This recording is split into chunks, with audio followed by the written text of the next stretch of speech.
Sveicināti NRA LV sarunas. Pie mums studijā Filips Rajevskis, politologs, sabiedrībā pazīstama persona. Filip, pēdējo dienu notikumi liecina, ka notiek briest un jau notiek lielas ģeopolitiskas pārmaiņas, vismaz viņas solās notikt.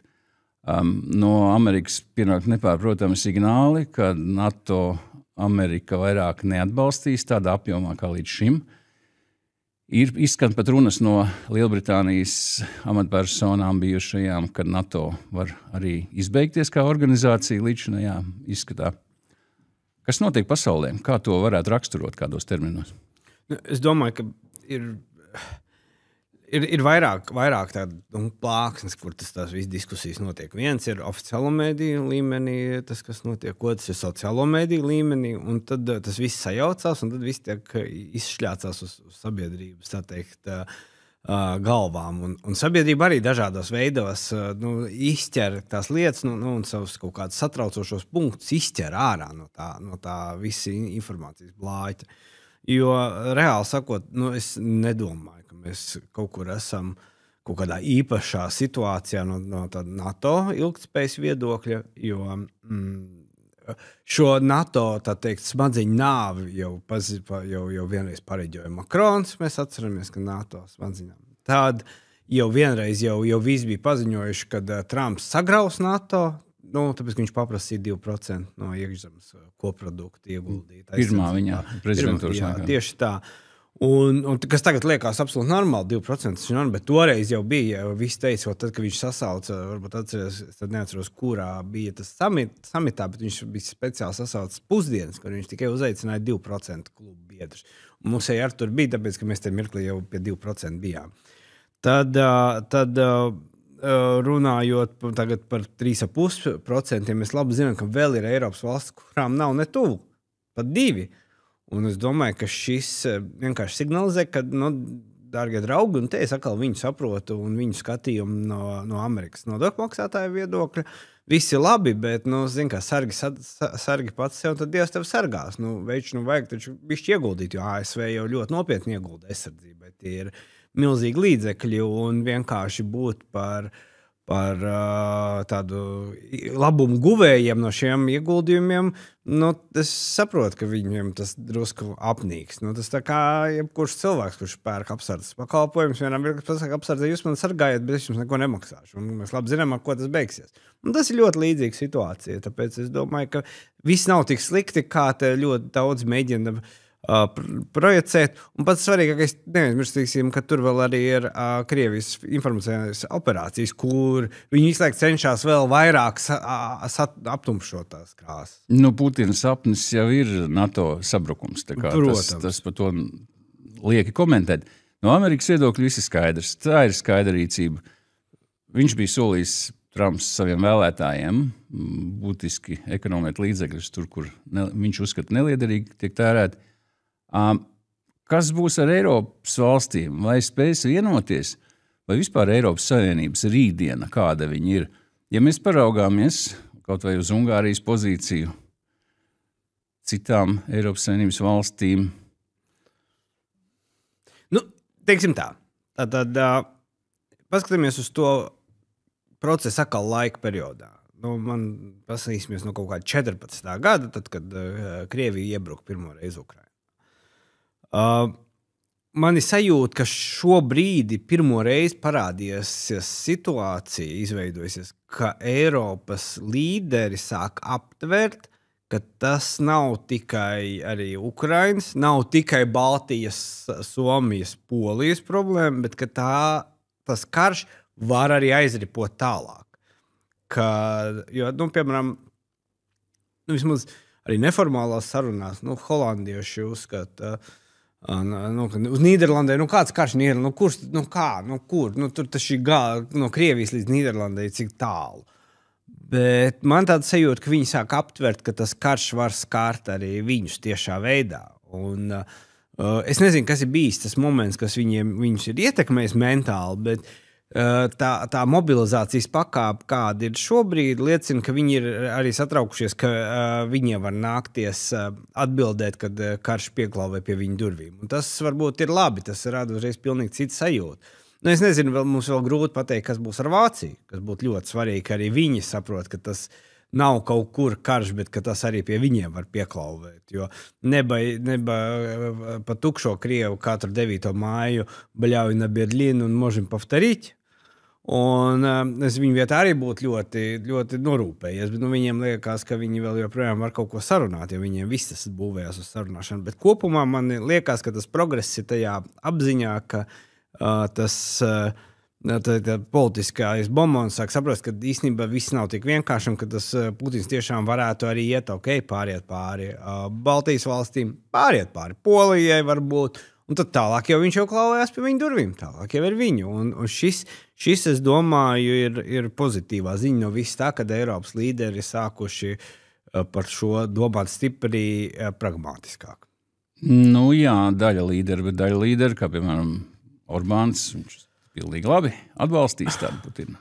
Nu jā, viņš interesē, viņu jau interesē savas ekonomiskās intereses. Nu tas jā, ziniet kā, kad ir tik liela institūcija kā Eiropas Savienība, kur tik daudz valstu, kāds iedomājas, ka viņš var varbūt gūt papildus labumus to, ka viņš ir savādāks. Nu, un dabūt lēto Krievijas gāzi par to, bet galā jau tad, kad kaut kāda lēmuma tiek pieņemta lielākoties, jau galā jau arī Ungārija pievienojās tiem lēmumiem. Protams, tas ir grūti, Ungārijas un Slovākijas pozīcijas ir sarežģītas, priekš mums nepieņemamas, bet labi, tās ir tikai 2 valstis. NATO līdzinējā izskatā. Es domāju, nekas tam NATO nemainīsies. Te es varētu piekrist mūsu prezidentam, kas, man liekas, tas bija vakar, aizvakar, ka viņš teica, ka Trumps ļoti nopietni ņem tās saistības NATO. Tikai iemesla dēļ arī viņš nav gatavs tik vieglprātīgi to NATO lietasargu izplest uz Ukrainu, jo tās saistības būs jāpilda. Un tā ir viena no lietām, par kuru jāpadomā par šīm saistībām, jo tās ir ļoti viegli atdodamas saistības, bet pēc tam viņas ir pildāmas. Un es arī saprotu, kāpēc Ukraina grib šīs saistības uzlikt NATO un grib būt NATO. Bet te ir ļoti svarīgi arī saprast, kad labi, jā, mēs dodam nāk Ukraina NATO, bet mums arī visiem jāsaprot, kā tad mēs visi, tur arī karosim, ja vajadzēs. Tā ir tā diskusija, un te es domāju, tas Trumpa signāls ir arī, visi labi uzliks lietusargu NATO, un tad, ko amerikāņi karos un Eiropa tur plaudēs riņķi. Nē, ka tad arī, tad jānāk arī citiem NATO locekļu valstu karavīriem arī tur reālā kardarbībā. Un tad sākās jautājumi, kas tad var atnākt? Labi, Frančiem mierrīcības spējīga armija, jā. Zviedriem ir, bet Zviedri vispār tikko neutralitāti atmetuši, cik viņi gatavi tagad paņemt un sūtīt kontingentu pie mums, ja viņi ir atsūtījuši, bet te ir miers. Bet sūtīt tos riktīgi Polija, Baltijas valstis tur nebūtu, man liekas, nekāda diskusija liela. Diskusija nav, bet tā problēma ir tāda, ka tai mirklī, ka mēs aizsūtam, kas mums šeit pašiem uz robežas notiek. Zini kā, tev jau jāskatās. Jo tev ir tas reversivais moments, viss saka, ka Krievija ienāks, bet ja mēs paskatāmies no otras puses, ja mēs tā, tīri teorētiski, varbūt, ja mēs ieejam un varam aiziet līdz Maskavai, jo tur tukšums, jo viņi visu aizstraucījuši uz Ukrainu. Tāpēc jau var droši justies šeit puslīdz, jo tur jau vairs tās robežas nekā nav. Tur ir tukšums. Maskava, ne Maskava, bet Kenigsberga tā kā mums, nepārāk ērta ir. Tas jau tas lietuviešu poļu jautājums. Jā. Kamēr notiek šādas te starptautiski lielas kustības un nebijušas un, varētu teikt arī pat zināmā mērā prognozējamas bija, tikmēr Latvija nevar restartēt īsti valdību, tur kaut kas nestartējās, nevaram piemeklēt ministrus, tam mainām tos ministrus, loģiku īsti tā kā neredzam, vajadzēja nomainīt Briškanu, tad vajadzēja tomēr solidarizēties koalīcijas partneriem, mainīt vēl katram tur ziedot pa ministram nomaiņai. Mēs tā kā paši tiekam galā ar sevi šajā te kritiskajā mirklī. Es domāju, ka mēs vēl joprojām neesam izgājuši ārā no tā stāsta, ko visi atcerās, Kariņa skaistais citāts: naudas ir tik daudz kā nekad. Būtībā naudas kā toreiz īsti nebija. Tā arī šobrīd viņas nav, bet pieejot šādā filozofijā, ka naudas ir tik daudz kā nekad, mums ir uzblīdis valsts parāds, viņš aug augumā, gadu no gada, mums ir pietiekoši liels budžeta deficīts. Tas, ka tika pieņemts budžeta deficīts 2,9999%, tas vien parāda, ka jau uzreiz bija saprotams, ka viņš ies pār 3%, jo tā robeža bija kaut kad, es pats pareitināju, kaut kāda 400 miljonu, tur bija kapeiku, pret budžeta lielumu, tā robeža bija tik neliela, ka bija skaidrs, ka viņi gatavi jau pārkāpt to 3% robežu. Pēc principa gan jau, ka Eiropa palaidīs cauri. Tagad visa runāšana, ka tik mēs aizņemsimies aizsardzībai, bet nekopsim paši savu vidi, viņi jau ir daudzdimensionāli tā problēma. Viens ir tā aizsardzība un tēriņa aizsardzībai, bet tā otra lieta, kad tēriņu samazināšana, viņa liek samobilizēties, savākties, kļūst valstī, tas tā kā liekais svars šobrīd. Mēs mēģinām skriet maratonu ar lieko svaru, jo tas būs maratons, tas nav sprints, tas nav šogad, tur bišķi pabruņosimies, nākošais gadu metīs mieru. Tas ir īstenībā gadu desmitiem maratons, kuram jābūt visai valsts pārvaldē un valstī ļoti gatavai. Sarežģīt apsākt, paskatāmies uz Izraēlu. Viņi to maratonu skrien jau cik gadu desmit. Un ļoti veiksmīgi skrien. Vieni paši piesaistot savu sabiedroto ASV. Jā, tieši tā. Un tu vienmēr varēsi piesaistīt sabiedrotos, ja tu parādīsi, ka tu pats esi... Ja tu pats esi spēcīgs un ne jau vēl tie saprātīgs. latviešu sakām vārds sargi pats sev, tad Dievs tev sargās. Mēs tagad runājam šajā studijā, NRA studijā. Vienkārši lieta, vai tad valdība neredz, ka tas budžets deficīts milzīgais mūs ved uz nekurieni, ka mēs paši nespējam saražot koproduktu vajadzīgā apjomā vismaz? Mēs spējam. Tur jau tā lieta. Jautājums bet kur tā nauda paliek? Mums ir tāda mūsu birokratizācija, mūsu valsts pārbirokratizācija neļauj mums arī atvērt visu resursu, lai mēs varētu saražot to koproduktu. Tā ir pirmā lieta. Otrā lieta ir tas, ka tas koprodukts, ja mēs runājam tā bišķi plašāk, tā lielākā problēma ir, ka mēs piesaistam investīcijas, kas ir ļoti vajadzīga lieta. Bet paskatāmies, kāpēc mūsu kapitāls plūst projām. Kāpēc latviešu un Latvijas uzņēmumu cilvēki pludina prom kapitālu no šejienes? Neuzticās, baidās, nav drošības par rītdienu. Kapitāls var pazust. Un tā ir tā viena no tām lietām, kas būtu galvenā jārisina. Un viņi ir kompleksi, sākot ar normālu uzticamu valsts pārvaldi, tiesu sistēmu un drošību iekšējo ārējo. Jo es domāju, ka tās asins, kas saucās kapitāla aizplūšana, mūsu pašu kapitāla aizplūšana, ir daudz sāpīgāk nekā varbūt nepiesaistīts kapitāls no ārpuses. Jo pašiem savas sabiedrības neuzticēšanās savai valstī ir visdrūmākais, kas var būt. Ja no pašiem sev nav vajadzīgs, tad kam tas vēl ir vajadzīgs? Tas slavenie Mannerheima vārdi. Vai tie bija tiešām viņa vārdi, es nezinu, bet viņi vienalga ir gudri. Par to vajadzētu padomāt, un tas ir ļoti svarīgi. Un es nezinu, cik daudz cilvēki, cik daudz ir piestrādājuši pie šī jautājuma, lai saprastu, kāpēc tas kapitāls aizplūst.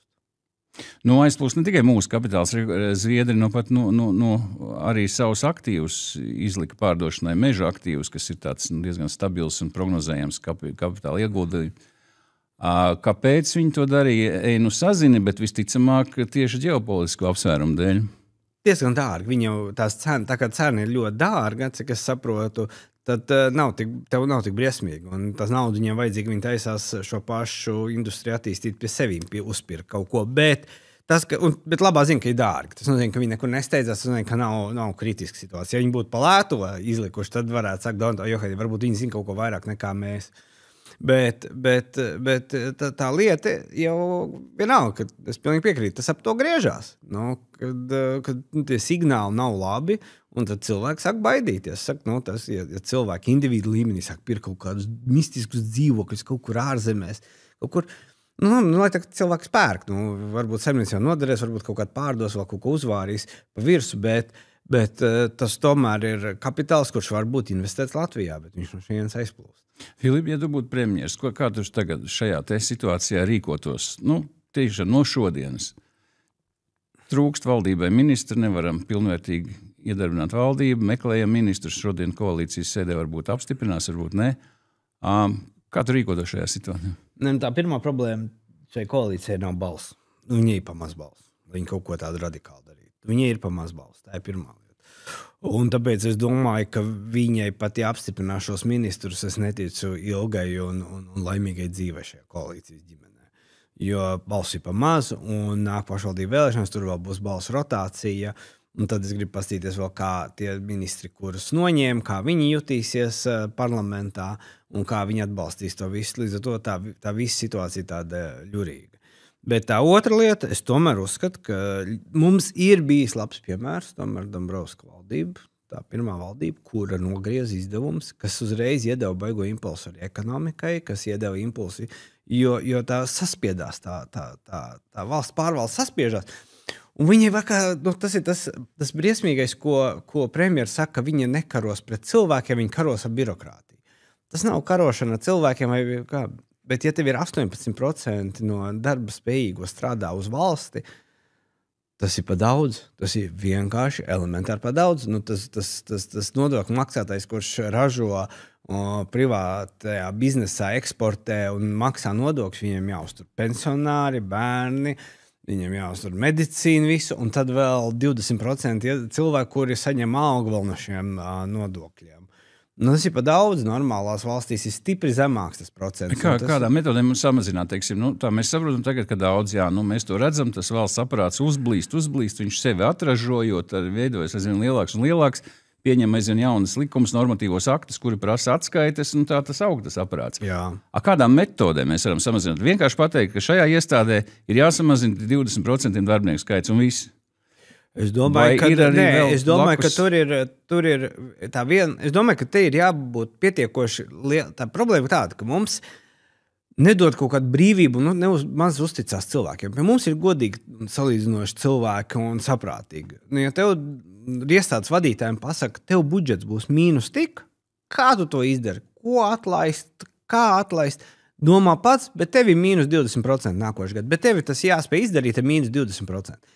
Un tad dari to. Jo tu dziļāk sāc no augšas, ja no malas sākt to atlaid, to paturi, tur regulēt, jo vienmēr sliktāk sanāk. Cilvēkam, iestādes vadītājiem jābūt skaidram. Tas ir zinām līdzība tomēr ar uzņēmējdarbību.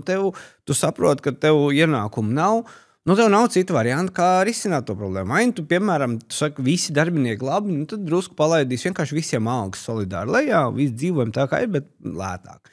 Varbūt vajag pārvākties uz citām tāpām, vajag saspiesties. Ir milz daudz visādi manevru iespējas, bet tās manevru iespējas jādod tam iestādes vadītājiem darīt. Bet vienkārši tu viņiem pasaki, tev būs tik. Respektīvi, valdības sēdē, tu saviem ministriem visiem pasaki, ka līdz tādam datumam jūsu visām pakļautības, padotības, pāraudzības iestādēm ir jāsamazina par tik un tik procentiem štatu skaits. Tieši tā. Mums budžets nākošā gadā ir šāds. Jo šeit ir jāatcerās, kad, piemēram, runājot par 2025. gada budžetu, mēs runājam par deficītu, naudas nepietiek, bet budžeta tēriņi, ja nemaldos, man var cilvēki komentēt, vai es kļūdos, bet, ja nemaldos, tēriņi pieauga pa 500 miljoniem. Kas nozīmē, ka nauda nāk klāt, ekonomika aug, nodokļi vairāk tiek savākti, un tā nauda tiek vairāk tērēta. Un par šo ļoti maz runā.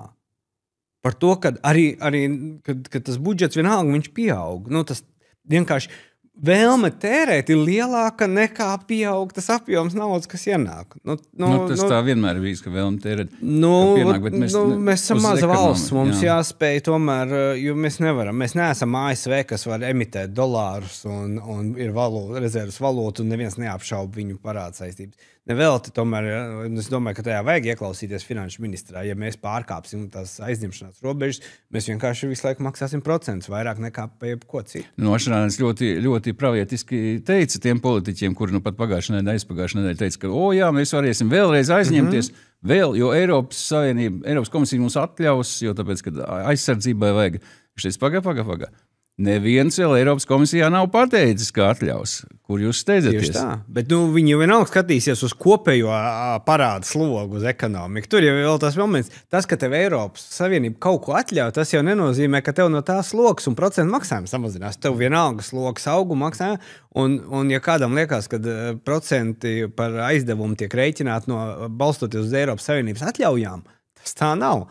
Vienkārši tur ir citi analītiķi, kur skatās, vai vispār var vai neatdot to naudu. Intervējot uzņēmējus izskanēja vairāk kā tāda doma, ka ne tikai mehāniski jāsamazina ir valsts pārvaldes skaits, bet to var darīt arī caur likumdošanu, atceļot vairākus normatīvos aktus, kas paredz kaut ko regulēt, uzraudzīt, pārbaudīt, rakstīt atskaites. Šādā te procedūrai, ja izejam cauri, tas var nebūtu arī efektīgi un liederīgi. Tā ir lēna procedūra. Es pilnīgi piekrītu, ka šī procedūra ir ok, arī dzēn, bet es domāju, ka tiem ceļiem jābūt uzreiz vairākiem, jo mums vajag rezultātu ātri. Mēs nevaram runāt par 2028. gada budžetu, kurš tad mēs samazināsim par 2,5%. Tas tā nestrādā. Mums jau tagad, mums ir, es šodien lasīju ziņās, saprotu, pagājušajā gadā mūsu ekonomika pa 0,4 nokrita, mums ir prognozes pasliktinājušās uz šo gadu no 2,4 uz 1,2% pieaugums. Kaut gan tas nozīmē, ka mūsu budžeta deficīts jau tagad aug, viņš jau tagad pie šādām korekcijām viņš aug uzreiz, kas ir jānogriež, lai vispār mēs zem 3% nonāktu. Un tad ir nākošais stāsts, kā to dabūt. Ir ātrie veidi un lēnie. Ātrais veids tu vienkārši griez un skaties. Ļoti labs piemērs bija, kā te visiem nepatīk, kā tas Ilons Masks to dara Amerikā, bet dažas lietas, ja tā dziļāk paskatās, es palasīju, kā viņi grieza nost arī tam pašam Twitterim izdevums, kā viņi uztaisīja Twitter pa peļņu nesošu uzņēmumu. Tad tā viena no veidiem, ka tu griez un tad skaties, kurš viskaļāk kliedz, tad tu paskaties, kāpēc viņš kliedz, un tad ieskaties vēl dziļāk. Un sanāca tā, kas bija ļoti interesanti Amerikas gadījumā, ka tie viskaļākie kliedzēji bija tie, kur bija visneliederīgākie tēriņi. Labs piemērs, ko iedvesmoties. Jā, tieši tā. Tāpēc tie, kur negrib realizēt šo valdības politiku taupības, vai te mums trūkst, kas to gribēs? Ir jau vēl viena lieta, ir ļoti daudz dažādas iestādes, kuru liederība un pienesums tautsēmniecībā ir stipri vien pārdomājams. Piemēram, ļoti daudzām iestādēm ir struktūra vienības, kurām ir operatīvās darbības tiesības izlūkot, izmeklēt, kaut ko tur vākt, rakstīt, pārbaudīt. Mums taču ir valsts policija, drošības policija, Satversmes aizsardzības birojas KNAPS. Kāpēc vēl tur vajadzīgas kaut kādas neskaitāmas? Mēs gribam liekt tā kā Amerikā 18 institūcijas. Bet mēs ar izlūkošanu vien nodarbojās. Tur ir tā lieta. Tu ļoti pareizi pateici, mēs neesam Amerika. Bet mēs visu laiku domājam tādos mērogos. Amerika, Vācija, Francija. Mums ir knapi 2 miljoni iedzīvotāju. Knapi 1 miljons darbspējīgo. Šādā situācijā tev arī jādomā par to ekonomiku tieši šādos mērogos. Tas ir viena no atbildēm, kāpēc Latvijā nekad nebūs milzīgas rūpnīcas. Nav kam strādāt tajās milzīgajās rūpnīcās. Te būs vienmēr nelielas rūpnīcas, tāpēc, ka viņas šeit var būt augsti kvalitatīvas, tehnoloģiski, bet nelielas. Ja mums nav kas strādāt. Nekur nav teikts, padomju laikā risināja ļoti vienkārši saveda no brālīgajām republikām. No kurienes mēs vedīsim? No kurienes mēs, jo augsti kvalificēts darba spēks tev ir vēl jāpievilina. Ne zemu kvalificētu. Tad mēs aizējām uz Bolt un Volt kurjeru līmenī. Tur mēs tālu netiksim. Tur mēs, tā teikt, mums aizlaidīsies pat tie, kas ir atgriezušies un atbraukuši investori. Kam jānotiek, lai šīs te iestādes struktūra vienības likvidētu kā šķiru? Vēl jau ir liels jautājums par to smagnējo iepirkumu procedūru.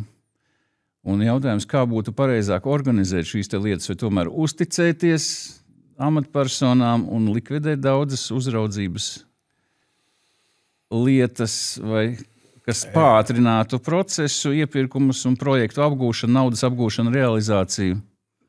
Jā, nu tur ir tas moments, kad mums bieži vien mēs skrienot pakaļ santīmam latu pazaudējam. Nu, un es domāju, ka viens no tiem labākajiem principiem tomēr, ka tu uzticies un pārbaudi tad izlases kārtībā. Mēs esam uzbūvējuši sistēmu, kas ir divējādi nepareizi. Mēs neusticamies, pilnīgi neusticamies. Mēs neusticamies un viss, katru jāpārbauda. Un tie pārbaudītāji tur arī katru pārbauda un rezultātā viss ir nobremzēts, viss notiek lēni, katrs tiek izpārbaudīts, milzīgi institucionālā slodze, loģiski birokrātiskā, un tas visu kavē. Un ko mēs no tā iegūstam? Neko.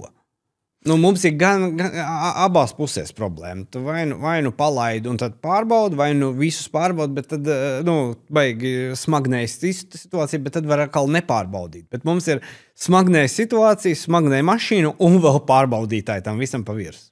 Kuriem jāmaksā ar algas prēmijas. Protams. Un jāceļ algas nemitīgi. Un tā problēma jau ir kāda. Kāpēc es teicu par to, ka stāsts par cīņu ar birokrātiju, bet nav cīņa pret cilvēkiem, ka tas nestrādā. Ir jāsaprot, šie cilvēki ir apzinīgi. Viņš ir ielikts noteiktā amatā. Viņam ir pienākums pārbaudīt un izķert kaut ko. Loģiski, ka viņš nāk uz darbu un šo savu amatu pienākumus dara. Un es tikai to labāko domāju par šiem cilvēkiem, ka viņi savu darbu pilda.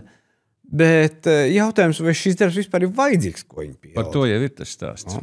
Par to ir mūsu stāsts. Vai pašreizējā politiskā spektrā, kas mums saimā ievēlēti, šie tie politiķi, vai mums varētu sanākt tāda valdība, kas spētu šos mērķus realizēt dzīvē, ko mēs runājam, mērķi, ne mērķi, bet uzstādījumi birokrātijas mazināšanai, budžeta taupīšanai. Jā, bet vajag vairāk balss. Es uzskatu, četru partiju koalīcija jābūt ar 60 plus balss. Mēs varam pamodelēt tagad, kas mums ir, tad tas nozīmē, ka Siliņas kundzei būtu jāņem klāt vēl kāds viens koalīcijas partners. Es domāju, ka tur, sāksim ar to, ka tas neiet cauri pat teorētiski. Es domāju, ka tas ir jauna valdība ar 4 koalīcijas partneriem, labai centriski. Tas ir ZZS, tas ir apvienotais saraksts, tas ir Nacionālā apvienība, tā ir jaunā vienotība. No kurienes premjers, tur šobrīd tas jau ir tāds spēles jautājums, kā viņi savā starpā vienojas, bet tur ir balsu skaits pietiekoši, ideoloģiskā platforma līdzīga, viņiem nav pretrunu ideoloģisku. Viņiem nav, jo, piemēram, mēs redzam ideoloģiski progresīvie saka, nevajag griezt, vajag aizņemties. Viņi to bez kompromisu. Sociālistiski, jā. Īsāk sakot, viņiem tāda ir ideoloģija. Šajā gadījumā negribu viņus apzīmēt ar kaut kādām šiltēm, bet viņiem ir šīs ideoloģija un tas ir jārēķinās. Īstenībā jāciena tās politisko partiju ideoloģijas, kurām ir savu vēlētāju. Viņi redz, ka viņu vēlētāju pieprasījums ir šāds. Fair enough, visi kārtībā. Jūs tā domājat? Mums vajag tās partijas, kuras spēj piegriezt, ietaupīt un efektivizēt. Viss. Jā, ir viens ļoti būtisks jautājums. Pieņemsim, tagad tu esi valsts prezidents un tev ir jāuztic kādam sastādīt šī valdība. Nāk viens, otrs, trešais, visi jau nāk un saka, man te ir, te parunāja, tā apmēram varētu būt, tas būs tur. Bet kas ir šobrīd vajadzīgs? Mums šobrīd vajadzīga varbūt tāda spēcīga personība, kura spētu ar savu harizmu, autoritāti tomēr iedvesmot to savu valdības ministrus, augstākos ierēģņus, augstākās amatpersonas, konkrētai, ātrai, izlēmīgai rīcībai. Ir tādi. Es domāju, ka ir, bet pats galvenais, es uzvārds nesaukšu, bet es domāju, ka tas, ja es būtu valsts prezidents, tas, ko es gribētu uzzināt, cik lielā mērā tas cilvēks ir atkarīgs savās galvā, savā apziņā no nākošajām vēlēšanām. Kā to notestēsi? Tu runā cilvēkiem, tās ir garas sarunas personīgas, bet tev ir jāsaprot, ja tas cilvēks baidās no vēlēšanām un viņš ir tik ļoti atkarīgs no tā politiskā procesa, ka viņš tikai domās savos lēmumos par nākošām vēlēšanām, es teiktu, liktu mazāk punktus. Tam, kurš ir gatavs nebūt ievēlēts, bet ir gatavs izdarīt nopietnas lietas, tam es liktu augstāk. Jo mums vajag lēmums. Kaut gan īstenībā ir ļoti labs piemērs Valdis Dombrovskis, kurš izdarīja ļoti smagas lietas, un viņam reitingi tikai gāja uz augšu. Jo viņš izdarīja lietas, kuras sabiedrība saprata, kas ir jādara. Bet viņš bija spiests tajā mirklī. Viņš bija tādās sprukās. Neskatoties uz to, ka es domāju, ka viņš negribēja izkrist no politikas. Viņam vienkārši nācās to darīt un paveicās, ka viss arī sanāca. Tā kā sanāca pozitīvi. Priekš viņa arī. Bet mums vajadzētu cilvēku, kurš ir gatavs pieņemt un būt pietiekoši drastisks, lai pieņemtu šos smagos lēmumus un veiktu šo budžetu piegriešanu. Izklausās, ka jāņem kāds no malas. Kāpēc? Nē, es esmu pilnīgi, ja kāds man saka, ka jāņem no malas, es teikšu tā, nepolitiski premjeri vienmēr slikt beidzās. Tev vajag cilvēku, kurš saprot politiku. Tur vajag, jo tas ir politisks process. Tas ir dialogs ar partijām, tur vajag politiķu instinktus. Lai panāktu lietas, tev vajag politiķu instinktus. Ja tev nav šī arī sabiedrības mandāta, ja tu nesaproti, ko nozīmē vēlētājs, tu nevari to izdarīt. Tev ir jābūt, jo ir otra lieta, kas ir svarīga. Tas ir tā kā, vienmēr saka, tāda laba līdzība ir par ķirurģiem, kas ir kā ārsti ļoti empātiski. Un tas ir jābūt, šim premjeram jābūt pietiekoši empātiskam, lai viņš saprast, to sāpi tas procesā. Bet no otras puses, vai cik man tevi žēl nav, bet es tev griezīšu. Man tevi žēl, viss ir labi, es izdarīšu visu, lai tev pēc iespējas mazāk sāpētu, bet es tev griezīšu. Un es tev nogriezīšu to, kas jānogriež, lai tu izgriezīšu to, ko jāizgriež, lai tu tālāk būtu vesels un stiprs. Un tā. Jo, ja ķirurgi būtu empātiski un nedarītu savu darbu, cilvēki nomirtu. Šajā politiskā spektrā ir tādi cilvēki. Es domāju, ka jā, ka parlamentā ir. Es negribētu. Es domāju, pat esošajā koalīcijā ir. Es domāju, ka varētu atrast. Jā. Es domāju, viņi paši atradīsies. Jā, es domāju, ka ir. Vajag tikai paplašināt to iespēju meklēt viņu. Un tas ir 4 partiju koalīcija dod iespēju. 3 partiju koalīcijā es neticu, ka var būt premjers, bet, kas nav no vienotības. Tuvāko dienu notikumus nedēļa varam prognozēt, kas notiks ar mūsu valdību, kā varētu ievirzīties? Es domāju, ka viņi mēģinās dzīt tos ministrus cauri uz balsojumu, bet var arī nenobalsot. Būtībā jau tas, ko es saprotu, pagājušo nedēļu bija plānota noklausīšanās premjeras 2 frakcijās ZZS un progresīvo frakciju, lai viņi sniedz paskaidrojumus, kāpēc viņi ir šos savus soļus veikusi. Es nezinu, vai šodien tas būs. Nē, tas tā kā ir pirms solis. Tad ir ministru apspriešana. Es domāju, ka ministri tiks apspriest plašāk arī parlamentā, jo tā būtu necieņa pret parlamentu, ja tie ministri neapmeklētu arī opozīcijas partijas. Šīs būs process. Tad būs balsojums parlamentā par šiem ministriem. Tas prasa zinām laiku, bet tās ir procedūras, bez kurām demokrātiskā valstī nevar iztikt. Un tad redzēs, kā tur tās balsis liksies kopā un tā. Un tad, kad viņas būs sabalsot visi, tad jau, zini kā, te man vēl bija jautājums, ko es nesapratu, jo Evika Siliņa aizpagājuši piekdien, kad viņi paziņoja par šo kapitālo remontu, bet 4x4 programmu un restartu, teica, ka viņai vajag jaunu mandātu valdībai, ka viņi atsāks darbu. Viņi 2 reizes to pieminēja. Tad šai valdībai vajag jaunu mandātu. Tad ir jautājums, vai viņi plāno arī visas valdības uzticības balsojumu. Tātad viņa var likt uz balsojumu tikai jaunos ministrus vai visu valdību? Ja viņa runāja par mandātu, tad būtu normāli, ka ir 3 balsojumi par ministriem, un tad balsojums par visu. Un tad viņi varētu pateikt, man ir jauns mandāts, parlaments ir nobalsojis, mums ir, jo ir jau visu laiku šaubas, vai viņai ir tie 51 balss. Visu laiku jau tas ir, tad tas viss tā ļurkājās. Izšķirīgos jautājumos mēs redzam, ka var notikt dažādi. Viņa pati galvenais pacēla jautājumu par to mandātu jauno. Jā. Viņa 2 reizes to pieminēja savā runā. Tātad viņai tas ir svarīgs, lai es domāju, ka tas ir arī svarīgs no procesa viedokļa, ka visi tā teikt, partneri viens otram ieskatās acīs, saka, nē, mēs gribam tā kopā, nevis vārdos, ka bet mēs nobalsojam un strādājam tālāk. Intuitīva sajūta ir, kad uzticēsies, dos to mandātu viņai? Pagaidām ir grūti pateikt. Es neizskatā. Pagaidām tas viss tieši tik nestabili izskatās, kā nedrīkst tas būt. Kāds ir tas mazais mūsu katra pilsoņa darbiņš, ko mēs varētu šajā trauksmanajā laikā, šajās dienās izdarīt? Domāt labas domas. Nepanikot. Te ir ļoti svarīgi nepanikot, jo vēl nekas nav. Tā nebeigt uz suvalku pusi. Tur tiešām, zin kā, bēgšanai nav pamata, un es tā ceru. Bet es domāju, ka galvenais ir nepanikot. Jo vissliktākais, ka tu ielaidi sevī to panikas sajūtu, un ja tu dzīvo visu laiku tajā ziņu virpulī, tad tas tā, man liekas, atstāja galvenais tāda bezspēcība sevi, jo tu jau neko nevar ietekmēt. Tu vari tikai skatīties un šausmināties. Aicinām tad cilvēks nelasīt ziņu virbuli, bet skatīties NRA.lv, kur mums ir konstruktīvas sarunas. Droši, jā. Un varbūt palasīt vēl kādu grāmatu un tā nomierināties. Jo tas ir tā panikašana arī nav laba mentālajai veselībai. Paldies par sarunu. Paldies. Filips Rajevskis, Ritums Rozenbergs, sarunas NRA.lv. Uz tikšanos.